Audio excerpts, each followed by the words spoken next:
there a lot of new people in this film, either part 1, part 2, or even part 3 that you really haven't? There's a lot of folks that you haven't worked with before. There was a few in part 2 that I didn't work with, but they made lasting impressions on me. Yeah, like kicks to the head, huh? Yes, Let's talk about this since we're on this. One of the lead characters, Kathy Murphy plays. Yes. And who does she play? She plays Lila. She plays Lila. Which is good because I originally thought her name was like Lilith. That's what I thought too. And I wrote the damn thing. I remember my co-writer Janine Avery talking to me, and we were trying to talk about the name, trying to figure out what the name actually was pronounced, and that was an interesting event. But moving on, what about that? How long did that fight actually take? Because that's a big fight too. Yeah. You have 3: Tim Dugan, Richard Satterwhite, and then Kathy Murphy. I think those are the pretty big fights that you have. Yeah, those are the pretty big fights that I have. The fight with Kathy was different because I've been in movies and stuff where I've had to fight girls. Yeah. And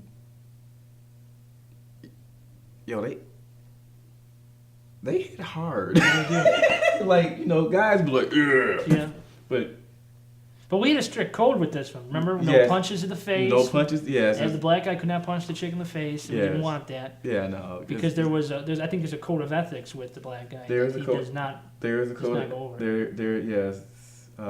He does have a code. The code is no women, no kids. Yeah. If you're bad, then you die. Mm-hmm. But if you're innocent, you're innocent. Yeah. And he skips over you. I think that fight portrays that too. I think you watch. I'm not giving too much away, but you will get your ass kicked, and that's not an understatement or an overstatement. That's a true statement. You know what? And I work it like this. It's kind of like my own philosophy too. Like if I get into a fight, even though I try not to fight, I'll always I'll knuckle up, but I'll always let the other person throw their blows first. Yep. More so to see where they're coming from, because you're learning from it. Yeah, no, not in fact you're learning from it. It's all right, because I hate to come and they're just like, so you gotta take it. You gotta judge where they're at. Right. And if you take enough of their hits, you know how hard they hit, what combos they throw, what kind of things, and then you can adjust and move from there. Right. And I think that as he's going on, you also notice that black guy has a weird kind of fighting style. He does. Most people fight like this. He's more kind of off the side and straightforward. It's he lets the attacks come to him on purpose. Right. Well, I think again it goes back to he learns too by those. Mm-hmm. And then the rage takes over. Oh yeah, the rampage. Yes. The rampage. The rampage takes him over. And then it's over. He's done. That's when he becomes unstoppable to a point.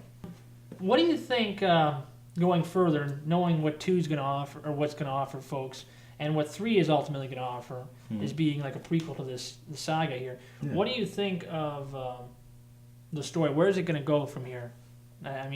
Without going too much into the plots of the next 2 films, where do you think the story is going to take us?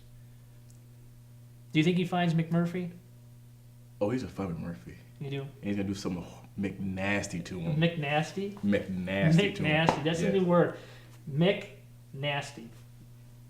Or he could be McNasty. Depends how you want to do it. McNasty. That actually is pretty good. I think we should do McNasty. Yeah. Get McNasty with it. So, you worked with Richard Satterwhite also. Mm-hmm. And how is he in relations to these fights as well? Yo. That's all I can say. Because I would have to say, even though I got tired on the Tim Dugan fight, the fight between me and Richard, it was the fact that I look at him like a big brother.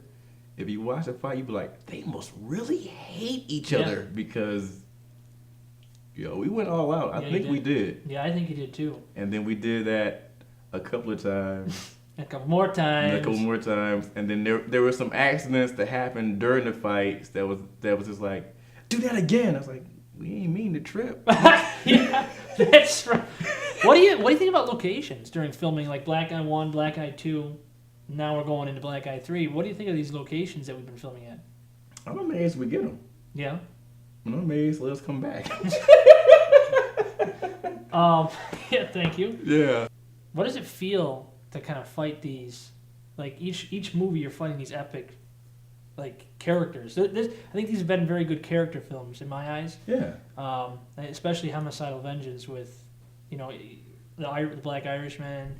You got the mob boss who's kind of like falling over because he can't speak. But, what do you think about the character development in these ones?